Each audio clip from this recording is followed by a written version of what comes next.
All right, hey everybody, welcome to Facebook Live for Precision Camera. And once again, my name is Todd White and it's Wednesday and I am here. And today I'm going to be talking about lighting for video. And we're going to start off with some very basic concepts for lighting and then talk about how we can use some of the tools that I have sitting around me right here to achieve better lighting for our video. So kind of roll back a little bit. My name's Todd. I'm an instructor here at Precision Camera, and I'm also a global ambassador for Lumix and a videographer and photographer here in the Austin area. So a lot of us are out right now doing live streaming. We're doing some online sessions, teaching, maybe spending more time creating some YouTube videos, conversing with family, and so on. And you've probably discovered by now that lighting is a really big piece of that. And last week, I talked about audio, and that was a big piece. And this week, we're going to spend the next piece of that, which is going to be on the lighting side of it. And when you turn on your camera and you start to record a session and you get on live, even with your phone, you'll notice, obviously, that, lots of shadow on the face and so on, and it makes the video a little bit less interesting. Can't see the expression on your face, and people have a hard time engaging. So we're going to talk about a few different ways that we can resolve that. I'm going to pull some of the content that I teach in my video class here at Precision Camera, and we're going to roll through some of that as well. So right off the bat, let's go to the bare bones basic. We don't have anything that I have around me right now as an option for us. Number one concept and thing to think about is obviously light coming from our window. So putting yourself next to a window is your first and best option. At that point, there's a couple of things that you can do. If the light that's coming through that window is a little bit too harsh, then if you have access to a reflector, and as photographers, we should probably have one of these big reflectors that are going to be sitting in our arsenal. There's a few things that we can do.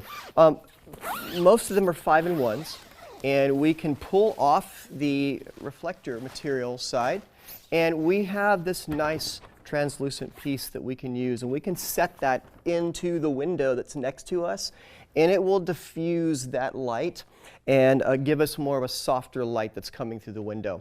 And you can use this whether you're doing your own broadcast or even if you're working with a client. Same kind of a concept. You can use one of these, and that will definitely cut back on some of the light. I personally also carry a frosted shower curtain that I pick up at Target for like $5. I use one of those, and I will use gaff tape and put that up in a window as well, like a frosted shower curtain, like I said.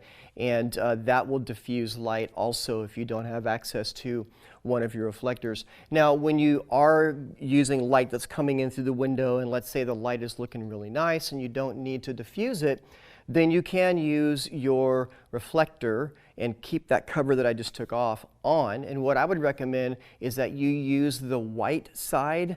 I would not use the silver. I would not use the gold. It just tends to shift the color a little too much, at least for my preference. But you can use the white side of that, and then you can just prop that up on a chair or something next to you so you can bounce that light through the window, light your face, hits and reflects back, and will take out some of the shadow over on this side as well. You don't have to get rid of all the shadows. Some shadows are fine. I actually love shadows in a lot of my shots when I'm framing up for video, and even with photos, shadows are fine. And so we don't have to get rid of all of them. But that's just the basics there. So we can use a frosted shower curtain, we can use one of our reflectors, the translucent side, and then we can also use the reflecting side if we need to, the white side of that, to bounce light back into our face. And so that definitely gives us a really good starting point just to get basic lighting for really good video. Now we can move on from there depending upon our needs and depending upon the situation that we're in. I'm going to spend our time talking about the products that I have here, which are made by a company called Nanlite. There are other product makers that are out there as well, but these are some of the ones that I have experience with and that I've used in the past. So first off, I'm going to talk about these smaller setup here. This is a Nanlite. This is called the LumiPad. And the Nanlite LumiPads are bicolor. So that means that we can do a color adjustment from a cool tone all the way to a warm tone. And by doing so, that gives us some opportunity to blend that light with existing light in the room. And so that is a nice feature to have. When you are working with a bicolor light, a couple of things just to keep in mind. With a bicolor light, it tends to, when you have it set at the full light at 5600, which is going to be your daylight balance setting, your intensity will go from 0 to 100%. But when you start messing with the bicolor setting on it, it then has to basically take the LED bulbs that are in here and split them, some cool and some warm. And so you're going to have some shifting of that, which means the intensity of the light typically drops whenever you do that. Not a crazy amount, but it drops some. So just be aware of that when you're using a bicolor light. Now these lights, as far as if you're used to talking about CRI values, which are a color render index for lighting, these are going to be at a 95 for these panels, which is really, really good. You want to get that number up to 95, 98 range. So the 95 on this is a great option. These are a little small, like I said, the LumaPad series. They're 25s. They also have them in 11 as well, so a lot smaller. And these are about $109 whenever you purchase these here at the store. They come on little stands. You can also use them on a typical light stand as well. These are great for like one-person setups. Maybe you're doing some YouTube, maybe you're doing some Twitch streaming, whatever it might be. These are great options to be able to use. Now, moving off of the LumaPad series, now we can move into the larger light setups that I have here. And this is the compact series that comes from Nanlite. And there are 3 different sizes of the compact series. The one that I'm showing you right now, this is the 200. And so it's the largest of the panels that they have. And the large panel here, this one comes as a bicolor. And you can also get it just at 5600 Kelvin as well for its for daylight balanced. So this is the 200. We can get one also that's going to be at a 100, a little bit smaller. And then also they have one that's at a 68 as well. The CRI value on these is going to be 95, so still very accurate as far as color is concerned.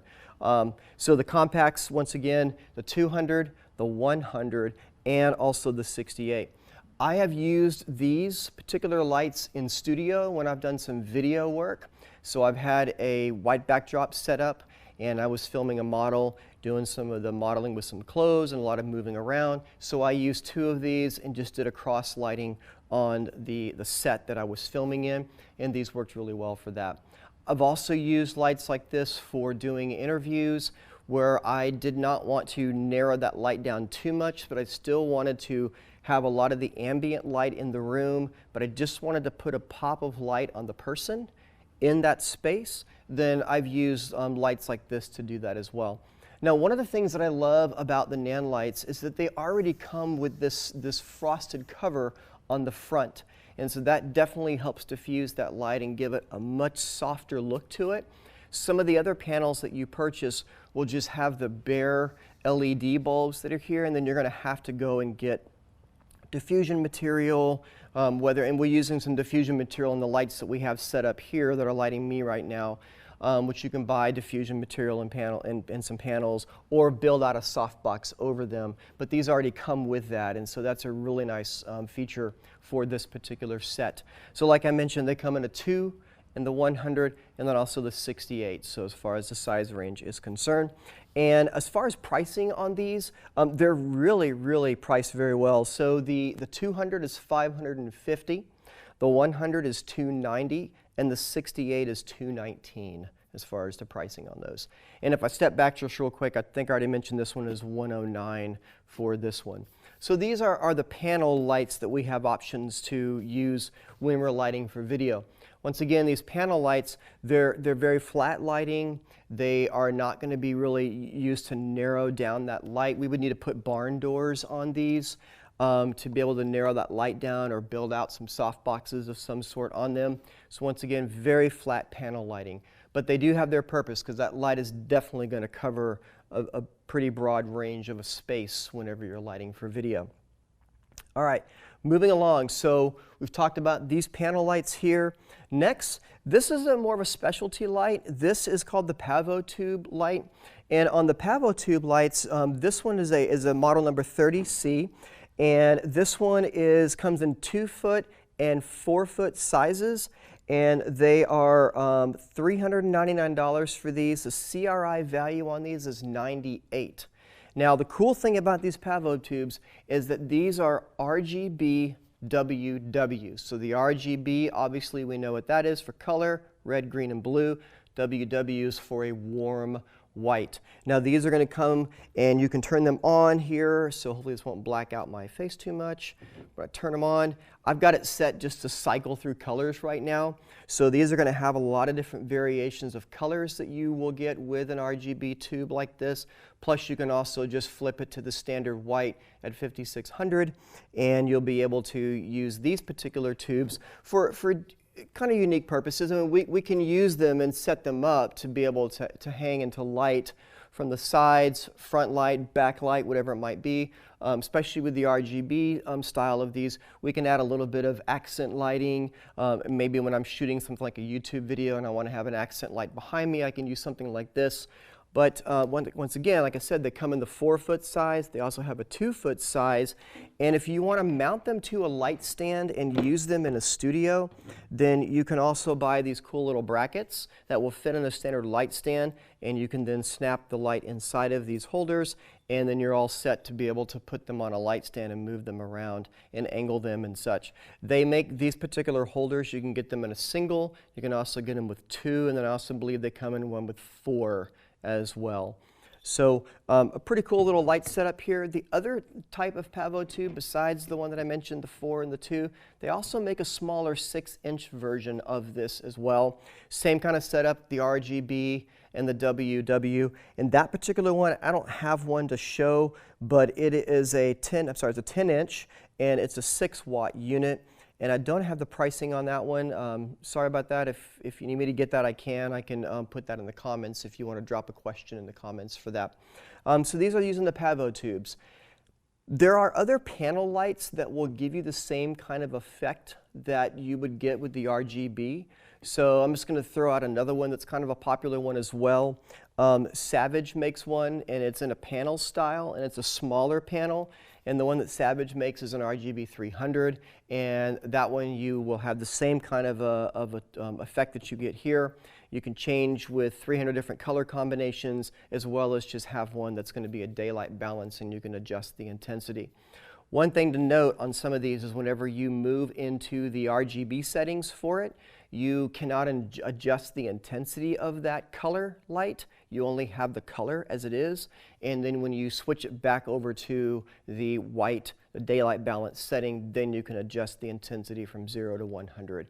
So there are some little trade-offs that you have whenever you're working with tube lights and RGB lights in general. So that takes care of that. All right, moving along. So we have got the panel lights. We've talked about a specialty light, which is the pavo tube, and the ability to put it up on a standard light stand. Now we're going to move into the next light setup, which is going to be the Forza lights.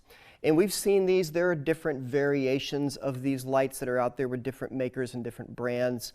But like I said, I'm talking mainly about the Nanlite series today.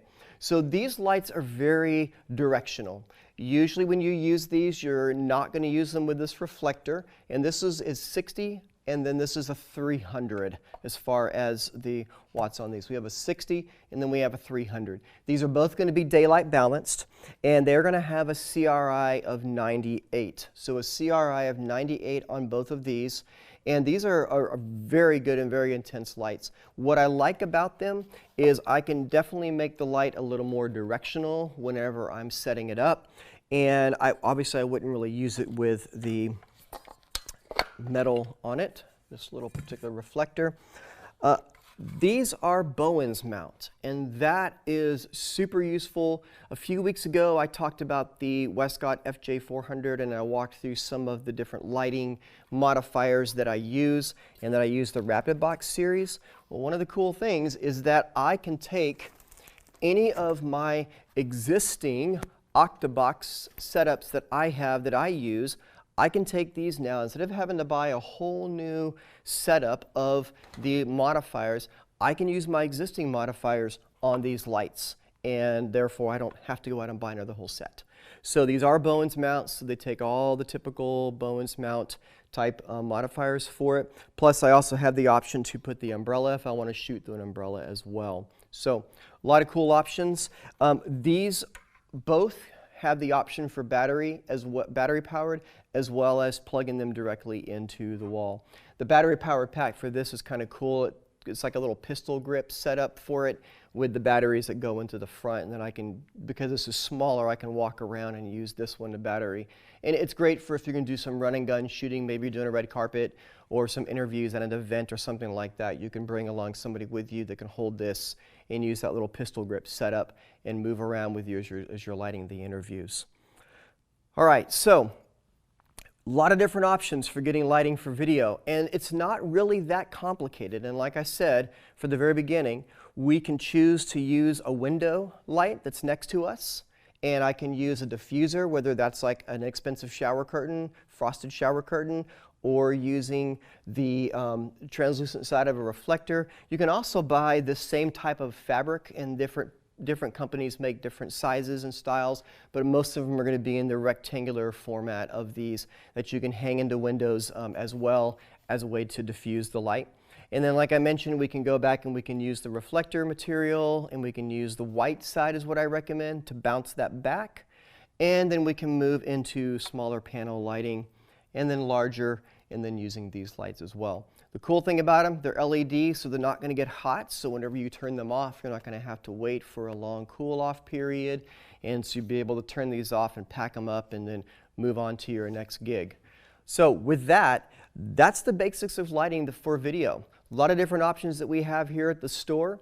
If you have any questions, feel free to drop them in the comments. I'll go back and check the comments on Facebook this evening and answer any questions that you may have, make any recommendations, and clarify anything that needs to be clarified.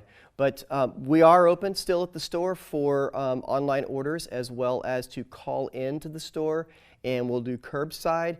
And then starting on Friday, the store will be open, and there will be a limit of the number of people that can come inside. We do really encourage and want you to wear your face mask when you come in. If you have gloves, that's great as well, but wear your face mask when you come in the store. And I believe we're letting 25 in at a time for shopping, but then still we'll also be doing online ordering and curbside pickup. And there's phone numbers on the websites. Call your favorite salesperson or call the store, and we'll connect you with a salesperson, and they can answer all of your questions and help you out.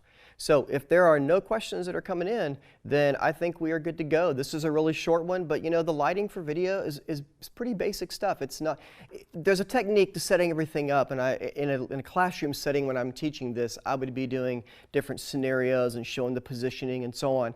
Can't really do that here, but the main thing is to make you aware of the different products that are available. I will say though, really quick too, when you are shooting video, these lights work great, and they also work great if you're going to be doing still photography also.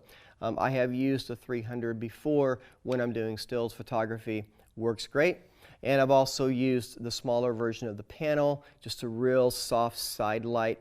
I'm not going to be able to freeze the action like I would if I was using a strobe, but I will be able to get great quality of light for still photographs, for portraits, and such. So definitely can be used in both scenarios depending upon the application. Once again, I wouldn't capture fast moving action with it, but I definitely can use this for portrait work as well. All right, that'll wrap up my time. Once again, I'm Todd White with Precision Camera, one of the instructors here, and look forward to seeing you guys stopping by the store and visiting and shopping. But by all means, first and foremost, be safe, and we will see you guys next week when I'll be back on Tuesday.